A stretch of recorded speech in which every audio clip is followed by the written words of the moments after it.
Absolutely. So, let's go ahead and get into it. You know what it is. It's Monday, ladies and gentlemen.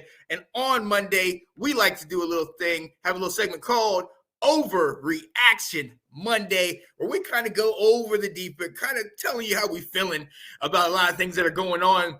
And let's get right into it. Number one story, I think that everybody's talking about. Deshaun Watson is back. He's back. I put a question mark at the end because if you watched him play, he wasn't back. No, he ain't back yet. He definitely didn't look like what the money he was getting paid for. Like the whole build up and the amp of him being there, he looked just like he looked in that practice that they, that leaked. Horrible first start. But hey, when you have a defense, when you have the rest of the team that can show up and show out. But all right. Since you and I have both been arguing over this team, all right, they did play the daggone Texans. So if ever there's a game that you need to get back on, that's the one you want to get back. Yeah, absolutely. You're right. It was against the Texans, but dang, you did not show the Texans that they were glad they got rid of you. You didn't look good at all. And let's be honest. Let's be realistic right now. The man ain't played in about almost 2 years. You know what I mean? He hasn't been in any kind of competitive NFL action in a long time. So this is kind of what you expected. The fact that he had a little bit of a zip on his ball. Yeah, absolutely. I was okay with that. But this is what I expect. I mean, did you expect him to? I expected more. I'm sorry, Sean. You got the good heart. Today, I'll be the bad guy because I expected more. I felt like, all this stuff going on, you should have came out ready. He did not look ready to me. I wasn't excited about him coming back anyway, so I'm not like a big fan of it, but I still didn't think the performance was whack. Yeah, Ladies and gentlemen, tell us how you feel, man, because I don't know how. I mean, Sean definitely feels that, the first time rust and he'll get back, but I see this probably being for the rest of the season. I don't know. I could be calling it now.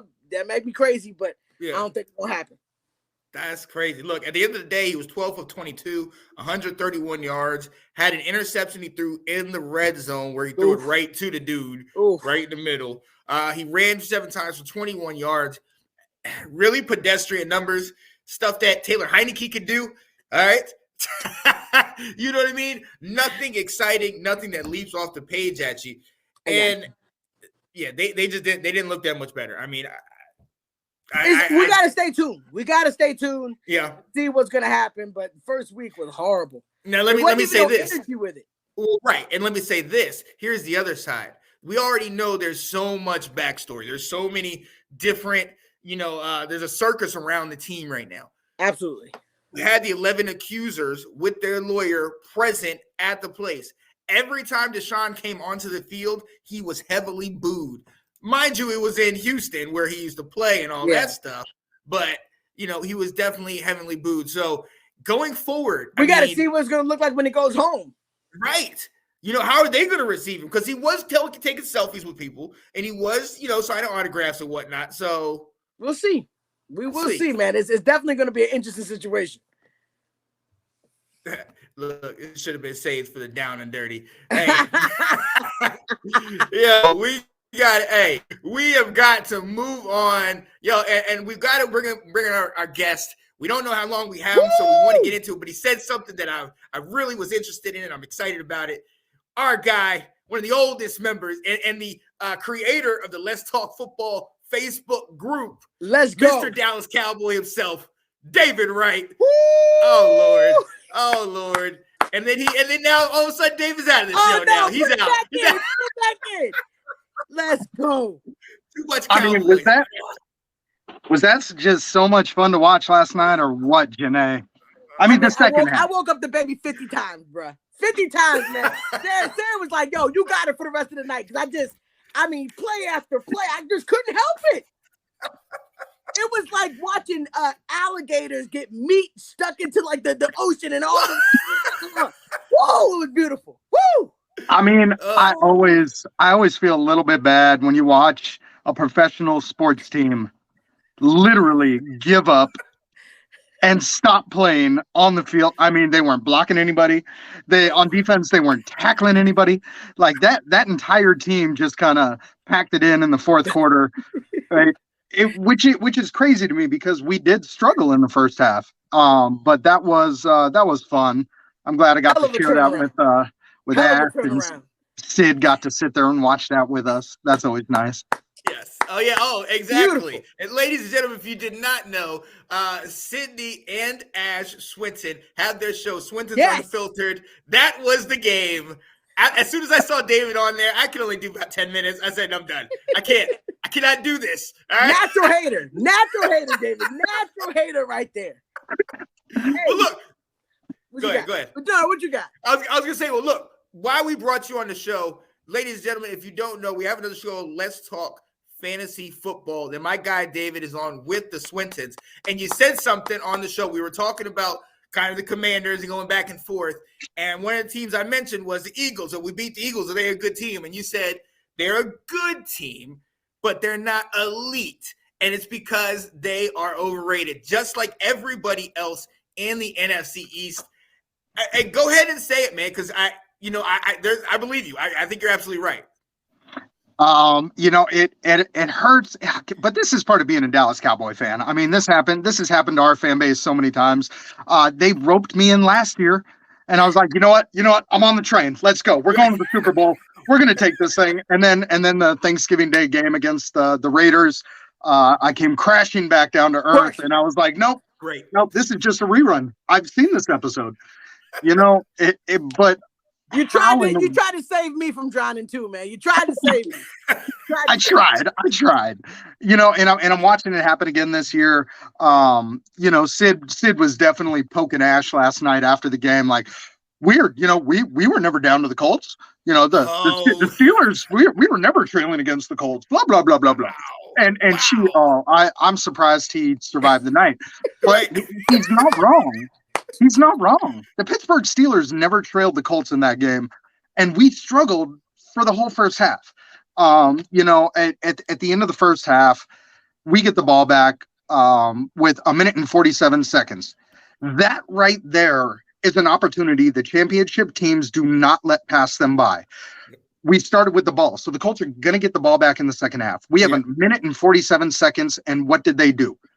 They gave the ball back with 1.5 minutes still remaining on the clock and said, no, you guys try again.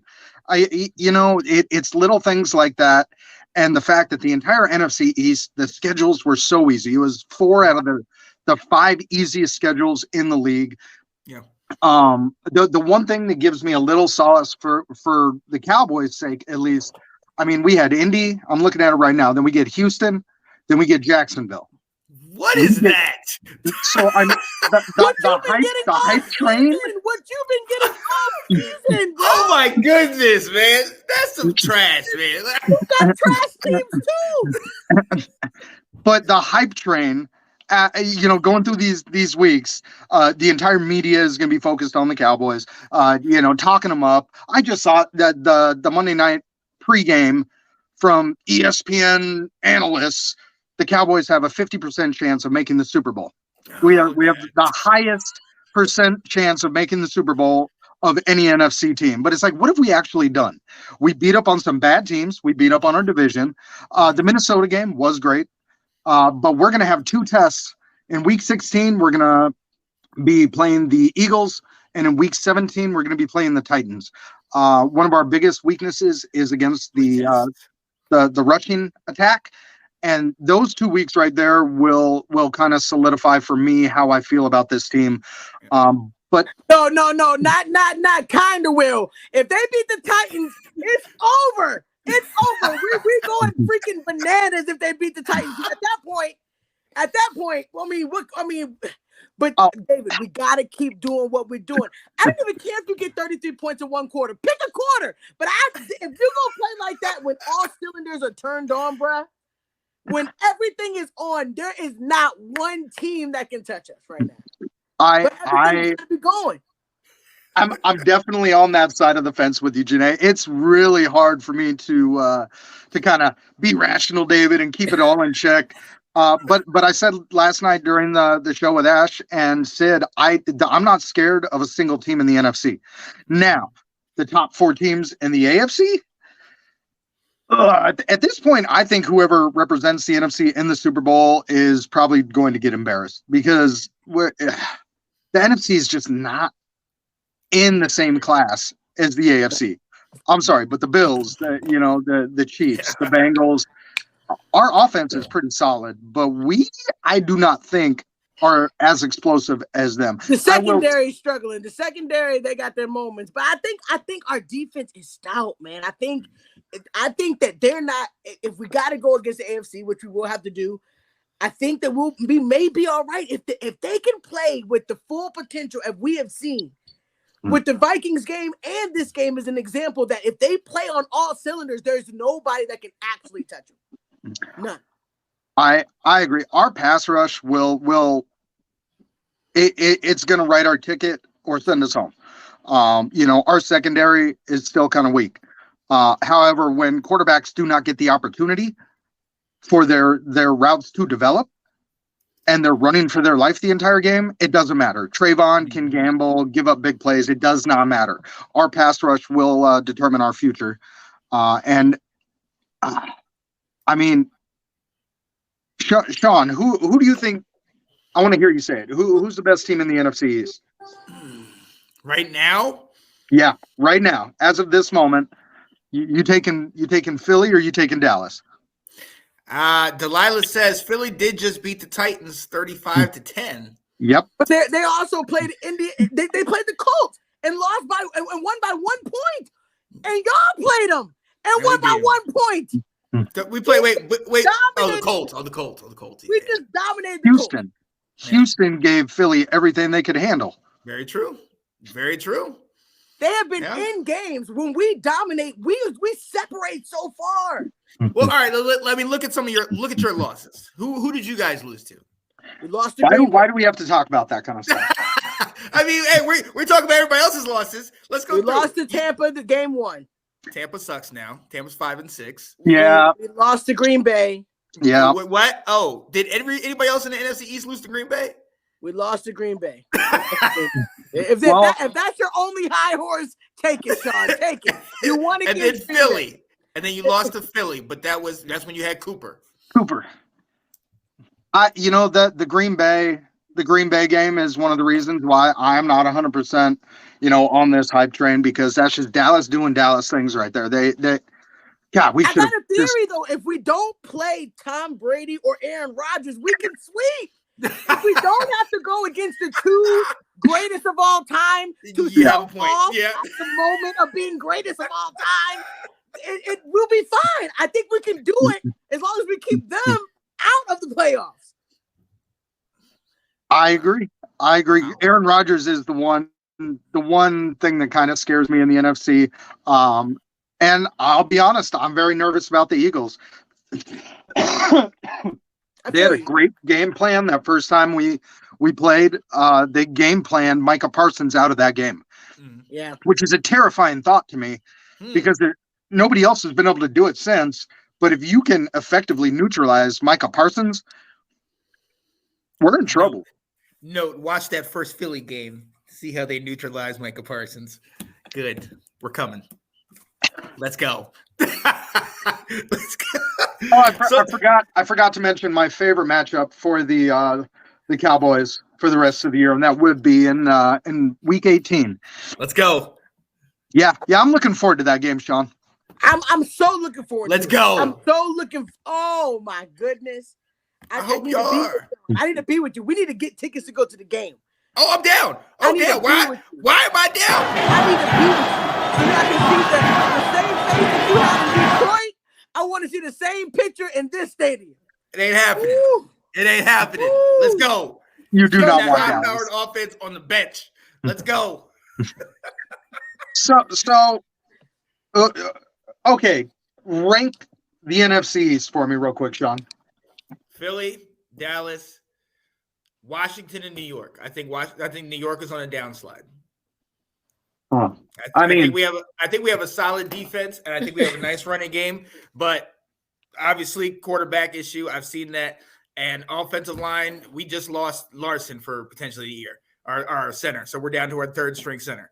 We moved our tackle to guard. This is to be a very honest fan, there are some shades of last year where we lost a lot of people down the stretch, and then we couldn't hang because we didn't have enough bodies to put on the field. So, but we have a favorable schedule in having to face the Giants after the bye. Having a late bye is huge for a lot of our guys. Chase is most likely going to come back after the bye, but he's just going to be on a pitch count. And then the game that scares me, but is now it's up in the air. We have the 49ers and we have the Browns.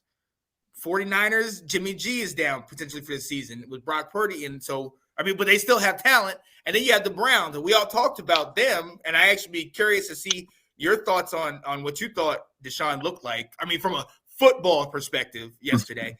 But I don't trust either of those quarterbacks. So potentially, we could potentially get 3 wins and going into that Dallas game and actually make it for something. But realistically, like you said, I don't fear you don't fear anybody in the East.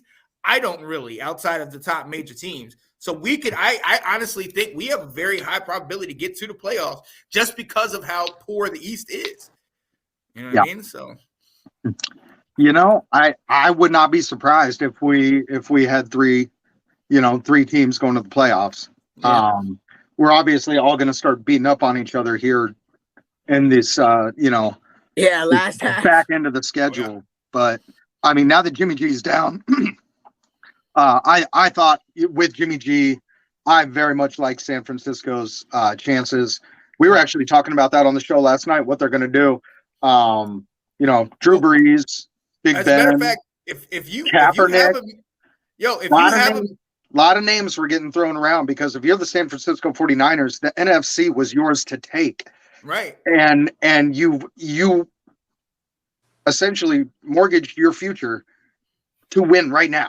Right. You have a window. You need a quarterback. They're talking about Baker. Get out of here with that. He's not going to. He can't do it. He's not going over there. Baker's out. Yeah. But that's what I was saying. I mean, since you're here, that was our next thing we're going to talk about. Can Brock Purdy be a guy, or do you need to go look for somebody right now? I absolutely think they need to go find somebody right now. We covered this with the Mike White thing on the fantasy show. Yeah. A lot of times quarterbacks can step in due to injury or poor play from the starter and have success in the short term because teams they were not prepared for them. They don't know their tendencies. You're prepared for Jimmy G and the way that game looks. Purdy steps in. He did a good job. They beat a very good team in Miami. But can he continue that? No, I don't think so. So at this point, I think they have to do any and everything they can to get a serviceable quarterback in there. So a game manager is all they need. Jimmy G is not a gunslinger. He is not considered one of the better quarterbacks in the league. Nope. But that team was looking terrifying with him under center. So. Yeah. Oh yeah. Nate, what do you think? No, he's very right. I don't know. The kid got a little spunk though, man. He got a little spunk. I would like to see it for a few games. I mean, to see how fun it would be just to watch him. I mean, Trey Lance is hurt, but you think? I mean, is the job still Trey Lance's? When he comes back, they're saying it's his. But with him not being in there. I don't think Brock Purdy is going to challenge for his job, to be honest with you. Look, this is a guy that was not highly touted out of college over at Iowa State. He can play, but he even at Iowa State, he had weapons. Breece Hall was his running back. You know what I mean? His senior year was rocky. His junior year was pretty good, but his senior year was rocky. Well, right, and that's what I'm saying. He had Breece Hall. He had a tight end in Charlie Kohler that was solid. He has one of the best wide receivers in the country right now, Xavier Hutchinson. That's solid, but he's okay. And like David said, you don't need much with all these weapons. No, not at all. You know what I mean? Not at all. You need experience. You need a quarterback who's going to go in there and not give the game away. And I don't think you're going to find that kind of experience and poise from Purdy. So. Yeah, buddy. Don't get up on here talking that mess, man. Don't. Hey, let's go. Let's go. Yo, right. Real quick, Dave. Real quick. the Bengals game. The Bengals, they were able to beat the Chiefs a second year in a row. They knock off the top dog. They're 8-4. Chiefs are 9-3. The Bengals are on what, a 3-game or like a 4-game win streak? They've been winning with Mixon out. Somebody beat them in the NFC East, right? Check that real quick. Didn't somebody Don't do that today. Don't do that. Didn't beat somebody beat Cincinnati before? Wow. Okay. Barely in the beginning of the season when they were struggling. That's like saying somebody beat Washington in the first 5 games. Barely. Wait, I forget. Somebody we did. Had Cooper Rush. Okay. I'm saying, obviously, Cooper Clutch is better than Joe Burrow. Just saying. Wow. If this was college, Cooper Clutch would have transferred by now. All right. Here we go. Out. Right? Here we go. Yo, I do think the Bengals, I mean, that was live. I think that was absolutely awesome what they did, and they kept it toe-to-toe. Man, Joe Burrow is the man. He is really good. He is. He's really dealt with their injury situations well, I think. I mean, Mixon going down, Jamar Chase being out. They've struggled a little bit, but the kid has a swagger, and I do love watching him play the game. I do. They got the recipe, Sean. So I'm thinking, like, if it comes down to it and they have to play again, and you know how good the game it was last time, what y'all think? I mean, do you think? I mean, I think they got the recipe to possibly take them. There's muscle memory is something. There's something to be said for muscle memory, being able to do it. You guys know it in Aaron Rodgers. Same with the Bears. Dallas, y'all get Kirk Cousins each time. There's something against being able to have a team's number. The Chiefs have been doing it with the Chargers, the Raiders in the AFC West. This is one of those. Look at what we do to the Washington. Okay. Whatever that team name is. See, the curse will be broken this December or this January. You hear what I'm saying to you? It's going to be broken. All right. I can't help these damn Cowboys on here. No. I love you guys. I wish I could stay longer. Unfortunately, I am at work, and I'm going to have to go out there and work. But thank you so much for having me on. Yes, I appreciate it. I miss you guys. And as always, everybody out there, don't be a commie. Wow. Root for America's team. Let's go. Let's go. All right, Dave. Thank you, Dave. See you, buddy. Man, that was freaking awesome. That was freaking awesome, bro. Hey, shout out to my little right-hand man on with me. Got to be able to represent together. Since y'all feeling happy, I'm gonna throw y'all together. All right, but y'all ain't gonna have that little party at the end of the year when y'all play us again. I'm gonna tell you that right now. Hey, Sean, I really want you to make sure that you got all the coping mechanisms you have. Wow. Whatever your favorite beer, you gotta lay your head on cat. You gotta get yourself ready for what is about to happen, because if it comes down to it and the Eagles start slipping, we ain't gonna take our foot off the gas to get that number 1 spot, bro. Ain't gonna happen. Look, hold up. I think the NFC is better vision as a whole, but the AFC has better QBs. Okay, I can see that. Yeah, look, they definitely got better QBs. They definitely got they ain't what they cracked up to be. But thanks for watching. If you like that clip, be sure to check out the other great content from the Let's Talk Football community. And as always, please like, subscribe, and hit that notification bell so you'll be notified when more great content like this becomes available.